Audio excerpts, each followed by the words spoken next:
The poison type is one of the best types in all of Pokemon, and it's home to some of the coolest Pokemon designs ever. With the new releases of Pokemon Brilliant Diamond and Shining Pearl, I decided I wanted to attempt a Pokemon Brilliant Diamond Hardcore Nuzlocke using only poison types.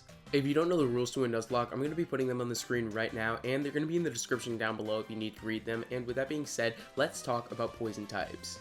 Pokemon Brilliant Diamond only has a handful of potential encounters that I can get in this run. Poison types don't actually have that many weaknesses, but every single poison type I'm allowed in this run always has a secondary typing, so I'm going to have a lot of weaknesses just because of that. On top of that, my ground and psychic weakness are going to be dreadful to deal with later in this run, especially in the Elite Four and the Champion battle. Either way, to get to the Elite Four and the Champion, I've got to start the game, so I name myself Zango and make my way to get my first Pokemon. The first Pokemon I have access to in this run is Budew just outside of Jubilife City. After I catch my Budew, I name it Spud, and since I have a rival battle coming up, I'm going to need to grind it up to at least level 9 or 10 before actually challenging Barry. This takes me about 30 minutes to do, as I've got to worry about fainting in every single battle, and once I finally finish that up, I fight Barry, beat him, and make my way to Oreburgh City. Once in the city, I head to the Oreburgh mine where I'm able to catch another Pokemon. This Pokemon's a Zubat, and after I catch it, I name it Golf. Golf is going to be the only reason why this run is possible at all, as he's the only Pokemon on my team that can't get hit by Earthquake whatsoever. Like I said, that's going to be useful later in the run, but it's really not right now, as I gotta go find Rourke, and once I do, I challenge the first gym. Rourke leads the battle with Geodude, as I lead with Spud. Geodude isn't faster than me, so on the first turn, I decide to set up with a Growth as he goes for a Stealth Rock. On the following 2 turns, I set up with 2 more Growths as Geodude hits me with 2 rollouts, but since they don't kill, I'm able to one-shot with an Absorb on the next turn, as that leads into Rourke's next Pokemon, Onix. Onix is faster than me and goes for a Rock Throw, not really doing too much damage as I go for an Absorb, almost one-shotting. Onix then heals with a Potion as I finish him off with another Absorb, as finally comes out Cranidos. Cranidos plays it really poorly and decides to go for 2 Leers, as I'm able to finish off with just 2 Absorbs, winning me my first gym badge. I gotta go through Jubilife City to make it to my next gym, and as I'm going through there, I have to deal with Team Galactic. Them and their sorry bowl cuts don't do anything to me as I make my way through the caves and into Floroma Town. From here, I have to grind for about an hour and a half just to be able to fight Commander Mars and her Brugly. After I finish grinding, I challenge Commander Mars, and this battle goes pretty swimmingly. Her Zubat goes down to mine, and her Brugly dies to a combination of toxic damage and Budew. I don't have a reason to stick around in Floroma Town, so I blast through the remaining trainers and find myself in Eterna City. From here, I get my 2 Pokemon up to the level cap and challenge Gardenia. She leads the battle with Cherubi as I lead with Golf. Golf easily one-shots Cherubi with a single Poison Fang, as next out comes Turtwig. Turtwig's a bit of a pain to take out as Gardenia heals him twice, and since it doesn't really matter that she heals him, I just finish him off with a couple of Poison Fangs. With that, Gardenia takes out her final Pokemon Roserade, and since Roserade can't do much damage to Golf whatsoever, I'm easily able to finish off Roserade with just a couple of moves, winning me my second gym badge. With the second gym badge under my belt, I talk to Cynthia and I end up challenging Commander Jupiter. This battle actually ends up going pretty swell as I don't take much damage whatsoever, and after I do that, I get my bike and head to Mount Coronet. Once here, I meet the man with no nose and head to the next city. Once in Hearthome, I've got to go through a lot of cutscenes that I don't really care about, and once I finish that up, I challenge Barry, and he's not really that difficult. He's swiftly dealt with by just Golf alone, and after that, I'm able to get my next encounter. This encounter is some Ghastly in a random tower, and after I catch it, I name it Casper. On my way to Veilstone City, both Golf and Spud evolve, and once I make it into Veilstone City, I challenge the 3rd gym. I lead the battle with Golf as Maline leads with Meditite. The level cap for this gym and the next one are the exact same, so I can't even bring in half of my team as I'm afraid I'll overlevel them. Even though I only have 1 Pokemon, I'm not really afraid of this fight, especially since immediately I one-shot Meditite with a single Air Cutter. Machoke then comes out next, and I'll let you guys watch this one. Like if I don't one-shot, so I kind of need to do that, and I don't do that. Right? Oh, let's go! Oh, that's good. That's really good. No! Come on! Had me so hyped. God damn. I gotta get so lucky. I gotta be so hyped. At this point, Lucario comes out last, and he's faster than me. I mean, to be honest, I don't think I'm gonna do that much more. Attack raise, defense raise, Air Cutter, come on. Avoid the attack, dude. I mean, come on, just hit it. Gosh, dude, if I would have hit that previous one, I have a much better chance. Maybe, because I get one-shotted by... Oh! 2 crits in a row! Oh my god! What? What was the game plan? 3 bulk ups in a row. It lets me get 2 crits off. That entire battle was a roller coaster of emotions, so I'm really happy I got it over with, as that wins me my 3rd gym badge. After the gym, I actually do a couple of things before making it to Pastoria City. First things first, I battle Team Galactic, and after the battle, my Ghastly evolves into a Haunter. Then while I'm on the next route, I catch a Stunky that I name 8-Bit. Finally, after that, I find myself in Pastoria City, and I go to the Great Underground. While I'm here, I explore for a little bit, and I actually find myself a Scorpy that I catch and name Venomous. With Venomous caught and the 4th gym in sight, I decide to challenge Crash or Wake for my 4th gym badge. I lead the battle with Casper, as Wake leads with Gyarados. This battle would have been a ton easier if I knew where the Thunderbolt TM was, but since the game was so new, I couldn't actually find it, so I elect to go for an Hypnosis, putting the Gyarados to sleep. After that, I go for a Curse as Gyarados stays asleep, and on the next turn, I switch into Stunky. Gyarados then wakes up and hits me with a Crunch, but since it doesn't do that much damage, I elect to stay in, and I get hit on the next turn, bringing me down to 27 HP as I go for a Bite, bringing Gyarados down pretty low. Because 8-Bit is so low, I decide to make a switch into Spud as Gyarados heals. After Gyarados heals, he gets brought down to half again due to the curse, and he then hits me with an Ice Fang, bringing me down extremely low as I go for a Giga Drain, finishing off Gyarados. With Gyarados down, Quagsire comes in next, and I'm easily able to one-shot with a single Giga Drain, as after that, Floatzel comes in last. Floatzel goes for an Ice Fang, bringing me down to 8 HP as I'm able to go for a single Giga Drain, one-shotting in the process. That wins me my 4th gym badge, and after that, I've got to go through a ton of story just to get to the next gym. I end up dealing with all of Team Galactic, and I have to go through Route 210 in all of its fog just to get to the next town. Once I'm in the next town, I have to fight Mr. No-Nos, and since his team really isn't that strong right now, I'm able to defeat it really easily, and finally, after all of that, I find myself in Hearthome City. Once I'm back in Hearthome, I find myself a trade partner, and I trade my friend Haunter as he gives me back a Gengar. With Casper fully evolved and my team up to the level cap, I challenge the 5th gym. Fantina leads the battle with Drifbloom as I lead with 8-Bit. Immediately I go for a Night Slash as Drifbloom goes for a Fly. When Drifbloom comes down, she heals with a Hyper Potion as I go for a Flamethrower doing a little bit of damage. On the next turn, I then go for a Night Slash finishing off Drifbloom as next out comes Gengar. Gengar sets up a Confuse Ray as in the first turn I hit myself in Confusion, and on the next turn Gengar hits me with the Dazzling Gleam doing a ton of damage as I'm finally able to get through the Confusion and hit a Night Slash. It does about half, and since I don't really want to get hit by any more Confusion damage, I decide to switch into Golf. Golf is easily able to one-shot with a single Thief, as after that Miss Magius comes out last, and immediately I go for a Thief doing about half. Miss Magius goes for a Phantom Force, and when she finally comes back up, I'm able to hit another Thief, winning me my 5th gym badge. Because Carnalib City isn't actually that far away from Hearthome, I'm able to make my way there immediately. While I'm headed there, I catch a Tentacool that I name Sushi, and since that's the only thing I really do that's memorable, I just make my way into Carnalib City and have a rival battle. If we're trying to talk memorable, then honestly, this rival battle isn't that. I'm easily able to destroy Barry in every single aspect, and once I do that, I make my way to challenge the 6th gym. Joe Byron leads the battle with Bronzor as I lead with Spud. I start off with a Stun Spore as Bronzor starts off with a Trick Room. This process repeats itself over and over again as occasionally I get hit with Flash Cannon, but my main goal here is to set up with Growth, and eventually after I've set up 3 of them, I go for a Giga Drain doing about half. Bronzor then sets up a Sandstorm before I finally take it out with another Giga Drain as next out comes Byron's Steelix. Steelix hits me with an Earthquake that brings me down to 1 HP as I go for a Giga Drain, bringing him down to 1 HP as well. Steelix then gets healed by a Hyper Potion as I go for another Giga Drain, bringing Steelix back down to 1 HP. At this point, Steelix gets healed by another Hyper Potion as I go for another Giga Drain, bringing him down to the exact same health. Thankfully, at this point, Byron's used his last Hyper Potion, so I'm able to finish off Steelix, but when I do, I run out of my Giga Drain PP. This means that going into Byron's final Pokemon, I'm gonna have to make a switch, so I decide to move into 8-Bit. 8-Bit tanks a Stone Edge on the switch in, and on the next turn I go for a Flamethrower that really doesn't do that much at all. We then trade attacks for a little bit until I eventually have to switch again because I'm taking way too much damage. I make my switch into Casper, who tanks a Flash Cannon on the switch in, and on the next turn I go for a Shadow Punch that really doesn't do that much as I get hit with another move. I'm then able to slowly dwindle down Bastiodon's remaining health with the help of a burn from earlier and a couple of shadow punches, and after Bastiodon finally goes down to the burn damage, I win myself my 6th gym badge. From here, Team Galactic has its little subplot that I don't really care about, and since I don't really care about it, I just make my way to the 7th gym. Once I make it to the 7th gym, I challenge Candace pretty much immediately, and she decides to leave the battle with Snover as I lead with 8-bit.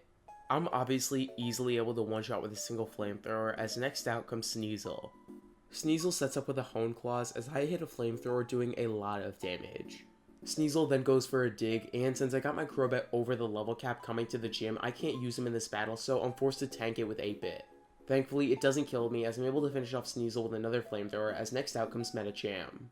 Knowing Medicham's going to go for a fighting type move, I decide to switch into Casper, who doesn't get hit by it on the switch in.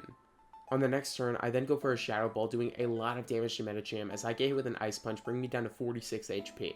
Medicham is thankfully taken out by another Shadow Punch, as after that happens, Candace sends out her final Pokemon, Abomasnow. Because I'm not really willing to sacrifice Casper, I decide to switch into Sushi, and I sack Sushi in order to get a free switch into 8-bit. Once the switch is made, I go for a Flamethrower, and I have to hope it one-shots or else I'm probably gonna die to an Earthquake. With that being said, I go for a Flamethrower, and sadly, it does not kill, as Abomasnow for some reason goes for a Blizzard that actually misses. Holy crap, dude. I don't know why. Oh my gosh. I got so lucky right there. That is one of the luckiest things that's happened to me. I thought I was gonna one-shot, and I just didn't one-shot. Oh my god, that was so lucky. I thought for sure I would one-shot. I can't believe he missed the Blizzard. That's crazy. With my luck officially at its peak, I decide to make my way to Mount Coronet and finish off Team Galactic. The first important battle here is with Commander Mars and Jupiter, and since they don't really pose much of a threat to my current team, I'm easily able to finish them off without taking much damage whatsoever. Once they're finished off, I go through a pretty sick and wicked cutscene, and after that, I challenge Team Galactic boss, No Nose. This battle ends up being an absolute sweep on my end. His team can't stop mine whatsoever, and I absolutely destroy all of his Pokemon with pretty much no issues. If this had been Pokemon Platinum Cyrus, I would have been in a lot of trouble, but thankfully it's not, and once I finish him off, I win myself my final Team Galactic battle. With that, Cyrus recedes into the darkness as I catch Dialga, and once that happens, I make my way to Sunyshore City and get ready to challenge the 8th and final gym. Volkner leads the battle with Raichu as I lead with Spud. Right away I get hit by a Nuzzle that paralyzes me, but since I have a Cherry Berry, I break out of the paralysis pretty much immediately as I go for a Growth.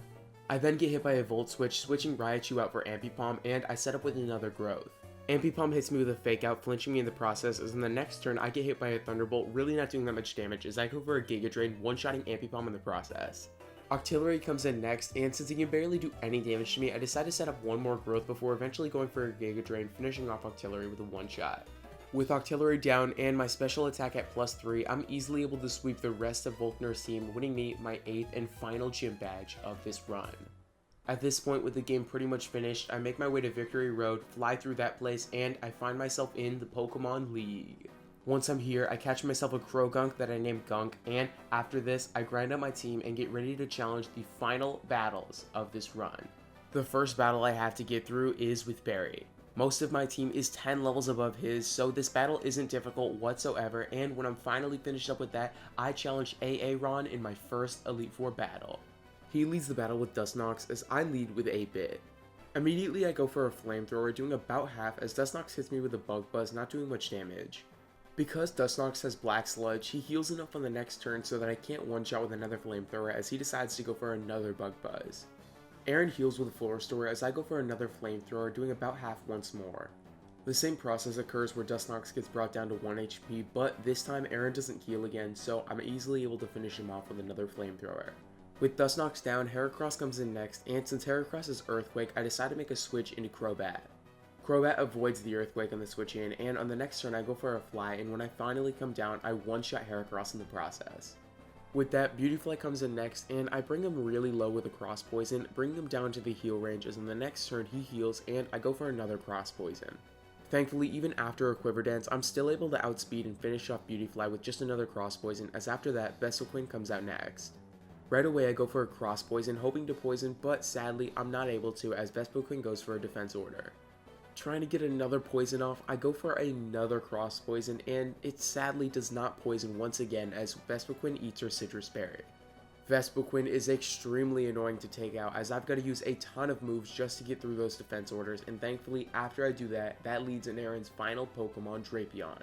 Shockingly enough, Drapion doesn't do that much damage to Golf, so I'm easily able to take it out with a couple of flies as that wins me my first Elite Four battle. Next up is Bertha and her ground types, and for this battle I decide to lead with Roserade as she leads with Quagsire. Right away I try and set up with a Growth as Quagsire hits me with an Earthquake, bringing me down only to about half. Because I have leftovers, I heal up a little bit and I feel okay to take another Earthquake, so I decide to go for another Growth as I'm able to tank another Earthquake without dying. At this point, with 2 Growths set up, I'm easily able to one-shot Quagsire as next out comes Wishcash. I make the decision to go for a Giga Drain even though Wishcash is a Rhino Berry, and thankfully it's the right decision as I'm easily able to one-shot. With that, Sudowoodo comes in next, and she's basically just a stepping stone into Bertha's next Pokemon, Golem. Golem really isn't that scary, so I set up another Growth as Golem goes for a Rock Polish. Golem's now faster than me and brings me down pretty low with an Earthquake, but it really doesn't matter as I regain pretty much all of my health with the Giga Drain. Because I know Bertha's going to heal, I go for a Sludge Bomb to break this sturdy, and on the next turn I get hit by an Earthquake, bring me pretty low, but it doesn't really matter as I finish off Golem with the Giga Drain. With that, Hippowdon comes out next, and because my special attack's at +3, I'm easily able to one-shot with a single Giga Drain, winning me my second Elite Four battle. Flint is up next, and he leads the battle with Rapidash as I lead with Golf. Right away, I go for a Cross Poison that does almost half as Rapidash misses with a 100% accuracy move due to my affection. At this point, I figure I could take out Rapidash with a Fly, but as I go into the air, Rapidash gets switched out for Steelix. I hit Steelix first with a Fly, and it doesn't do much damage as Iron Tail comes out and it misses because of my friendship. From here, I go for a U-turn and I move into 8-bit and I avoid another attack because of friendship. I then go for a Flamethrower that does a lot of damage to Steelix, and I avoid another attack due to friendship. Steelix then goes down to another Flamethrower, and after he goes down, Lopunny comes in next. Lopunny goes for a high jump kick right away that doesn't do much damage at all as I go for a Toxic. Lopunny then goes for another high jump kick, which again doesn't do that much damage as I go for a Flamethrower. It doesn't do a ton of damage, so it gives Lopunny an opportunity to go for another high jump kick, which again doesn't do anything really, and I go for a Night Slash at this point. It does a decent bit, bringing Lopunny down to heal range, and since I didn't know he was in heal range, I went for a Sucker Punch and it fails. At this point, we go through the same process again where Lopunny goes for a high jump kick and I go for a Toxic. Lopunny's next high jump kick brings me a little low, and I go for a Night Slash, bringing Lopunny down to about half. At this point, I'm done with Lopunny's game, so I switch into Casper, who can't get hit by fighting moves, and it does a lot of damage to Lopunny, and it ends up killing due to toxic damage. With Lopunny down, Rapidash comes in again, and he goes for an Iron Tail. It doesn't even do half, as I go for a Shadow Ball, finishing on Rapidash, leading into Flint's next Pokemon, Drifbloom. Drifbloom gets one-shotted by a single Shadow Ball, and with that, Flint sends out his final Pokemon, Infernape. Because Infernape isn't that big of a deal, I decide to stay in with Casper, and I end up avoiding a 100% accuracy Fire Punch because of my friendship. With that, I go for a Dazzling Gleam, bringing Infernape down to about half, as on the next turn, he goes for a Fire Punch, bringing me down to 3 HP as I go for my Shadow Ball, and I end up finishing off Infernape, winning me my third Elite Four battle. For my next Elite Four member, I have to fight Lucian and his Psychic types. Now this battle is by far the easiest of the run. I absolutely sweep Lucian by just setting up a couple of Sword Stances. Drapion can't get hit by any Psychic type moves, and Lucian's team really only has Psychic type moves, so I'm really not worried going into this battle, and I'm not worried in the battle as I destroy the entire team. The only potential issue comes all the way at the end of the battle with Bronzong, and since I'm not slower than he is, I just one-shot, and that wins me my fourth Elite Four battle. Now that I have the Elite Four completed, I have to fight Champion Cynthia. Going into Cynthia's chamber, I had assumed that there would be a stopping point in which I would have to walk up to Cynthia to engage into battle. During this stopping point, I would have been able to heal my Pokemon and come up with a plan to beat Cynthia. Sadly, right when you walk into Cynthia's chamber, you get thrown into a cutscene that you can't escape, and you have to fight Cynthia right away. This means that I have to start my battle against Cynthia with no plan and with a Drapion who's not even at full HP. Cynthia leads with Spiritomb, and because of this, I decide I gotta set up pretty much immediately. I go for a Sword Stance as Spiritomb misses the Shadow Ball due to my friendship. I then set up another Sword Stance to go up +4 attack as Spiritomb goes for a Dark Pulse, actually doing way too much damage. After the leftovers, I end up with 62 HP, and I'm easily able to finish off Spiritomb with a Crunch as next out comes Gastrodon. Gastrodon is super tanky, so she doesn't go down to a single crunch, but thankfully she decides not to go for an Earthquake for some reason, and I'm able to take her out with 2 crunches. She does, however, hit me with a Rock Tomb, lowering my speed, and because of this, going into my Lodic, I'm slower. This makes it easy for my Lodic to finish off my remaining health with Scald, and with Drapion down, I switch into Casper. Casper doesn't take a ton of damage from my Lodic, but I'm actually not doing that much as my Lodic is a really tanky Pokemon. The damage I do to my Lodic is easily healed off by Recover, and this process repeats itself for a little while. My Lodic is eventually brought down to 1 HP by a Thunderbolt, and as soon as this happens, I get finished off by a Scald. Because my Lodic is a Flame Orb, she burned herself earlier in the battle, and because she burned herself, she goes down to her burn damage. With my Lodic and Casper going down on the same turn, we both need to make a switch, and she moves into Roserade as I move into Gunk. Roserade goes for a Shadow Ball, not doing too much, but lowering my special defense as I go for a Sludge Bomb, doing almost half. Roserade then goes for a Dazzling Gleam, bringing me down to 37 HP as I go for another Sludge Bomb, bringing Roserade down to 1 HP. Cynthia then heals as I again bring Roserade down to about half, and on the next turn I get finished off by a Dazzling Gleam. I probably should have switched there, but with no plan in mind, I was just kind of winging this entire battle. Regardless, after Gunk goes down, I switch into Golf, and I'm able to finish off Roserade with a Fly. With Roserade down, Lucario comes in, and this is where the battle starts going south. The only move I have that can do damage to Lucario is Fly, and because of this, every time I go up into the air, Cynthia has a free turn to do whatever she wants. On top of this, every time I come down, I'm only doing a little bit above half, so Lucario has no chance to get 2-shotted. This means that every time I bring Lucario down to 1 HP, Cynthia just heals, and this process repeats itself for a very long time. Pretty much every time I go into the air, Cynthia goes for a Flash Cannon. There was only one time where she didn't do this, and that was when she set up a nasty plot. Eventually, Lucario stops missing Flash Cannons, and after this happens, I get absolutely obliterated. Golf gets one-shotted, and this forces me to switch into 8-bit. Knowing Cynthia is probably going to heal, I decide to go for a Flamethrower, and it brings Cynthia down to a little bit above a third. Cynthia's Lucario easily takes care of 8-bit, one-shotting with a single Aura Sphere. This means that I'm down to my last Pokemon, Spud. With Spud, I go for a Dazzling Gleam, hoping it's going to kill, and sadly, it does not, as it leaves Lucario with 1 HP, and I get finished off by a Flash Cannon, losing me my run. Dude! Cynthia! Gosh damn! Bro! Cynthia, man! Such a loser! Why did they put competitive items in all of her Pokemon? Gosh, dude! If they did anything else, then we would have been able to win that. Like, freaking Lucario, dude. So good. So good. I mean, what else could I have done? I honestly don't know. Next time I come back to this, I'm gonna win 100%, but either way, this has been probably my hardest Nuzlocke yet, and very happy you guys made it to the end of this video. Thank you all for watching, and without further ado, that was my attempt at a Pokemon Brilliant Diamond Hardcore Nuzlocke using only Poison types.